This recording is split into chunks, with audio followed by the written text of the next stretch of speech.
আসন্ন জাতীয় সংসদ নির্বাচন নিয়ে নানা হিসাব নিকাশ চলছে ইসলামী দলগুলোতে। তাদের মতে নতুন বাংলাদেশে নতুন সম্ভাবনার সৃষ্টি হয়েছে। পুরনো বিভেদ ভুলে সবাই অনেক কাছাকাছি হয়েছেন। নির্বাচনে ইসলামী শক্তির পক্ষে বিশেষ জনমত গড়ে তুলতে চান তারা। ভোট যাতে এক বাক্সে যায় সে লক্ষ্য নিয়ে এগুচ্ছে অধিকাংশ দল। জায়গায় আমাদের মধ্যে কোনো বিভক্তি নেই। জনগণের প্রত্যাশা, এদেশের দেশপ্রেমিক ইসলামী জনতার প্রত্যাশা হচ্ছে যে সব কেন্দ্রে যেন একটা বাক্স থাকে। আমরা যেন ইসলামী দলগুলো একটা বাক্স পাঠাতে পারি এ বিষয় নিয়ে আমাদের আলোচনা আলহামদুলিল্লাহ অনেকটা এগিয়েছে এবং আমাদের অনেকের আন্তরিকতা মাশাআল্লাহ ওইভাবে প্রকাশ পেয়েছে। আলোচনায় আমরা সন্তুষ্ট। সূত্র জানায় ত্রয়োদশ নির্বাচনে ইসলামী দলগুলোর পক্ষ থেকে অভিন্ন তথা একক প্রার্থী দেওয়ার পক্ষে প্রাথমিকভাবে একমত হয়েছে বাংলাদেশ জামাত ইসলামী, চরমোনাই পীরের দল, ইসলামী আন্দোলন বাংলাদেশ সহ অন্তত 10টি দল। এসব দলগুলোর মধ্যে রয়েছে খেলাফত মজলিস, বাংলাদেশ খেলাফত মজলিস, খেলাফত আন্দোলনের 2টি অংশ, ইসলামী ঐক্যজোটের এক অংশ, জমিয়তে ওলামা ইসলামের এক অংশ এবং নেজাম ইসলাম পার্টির 2টি অংশ। সমমনা কিছু দলও তাদের সঙ্গে যুক্ত হওয়ার সম্ভাবনা রয়েছে। এরই মধ্যে জামাত ইসলামী আন্দোলন সহ প্রায় সব ইসলামী দল ও শীর্ষ আলেমদের নিয়ে সিরিজ বৈঠক হয়েছে।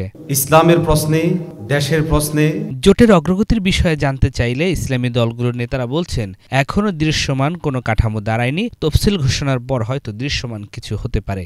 একই বক্সে ইসলামী ভোট, ইসলাম মানা সমমানা দলগুলোর ভোটগুলো যাওয়া, এই যে একটা নীতিগত ঐক্যমত প্রতিষ্ঠা হয়েছে, একটা বড় অর্জন।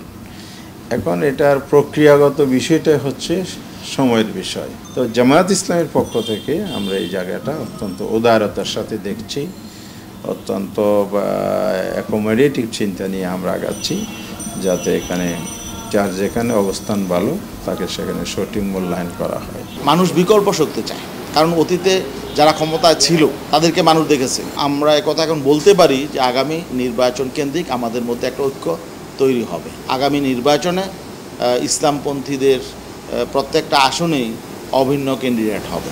ইসলামী দলগুলোর ঐক্য ঠেকাতে ষড়যন্ত্র চলছে বলে জানান নেতারা। তাদের অভিযোগ, বিপক্ষ শক্তি ইসলামী দলগুলোকে বিভিন্ন ধরনের প্রলোভন দেখাচ্ছে। যারা রাষ্ট্র ক্ষমতায় মৌলিক কোনো পরিবর্তন চায় না, আগের মতোই দুর্নীতি করতে চায়, আগের মতোই চাঁদাবাজির ধারা অব্যাহত রাখতে চায়, তাই না? তারা তো সহজে রাষ্ট্রটা সঠিকভাবে চলুক, ইসলামপন্থীরা ক্ষমতায় আসুক, তাই না? এটা তো তারা চাবে না। বড় বাধা হলো যে কিছু ছোট ছোট ইসলামী দলকে তারা বিভিন্ন রকম প্রলোভন দেওয়ার চেষ্টা করতেছে, আমাদের কানে আসছে।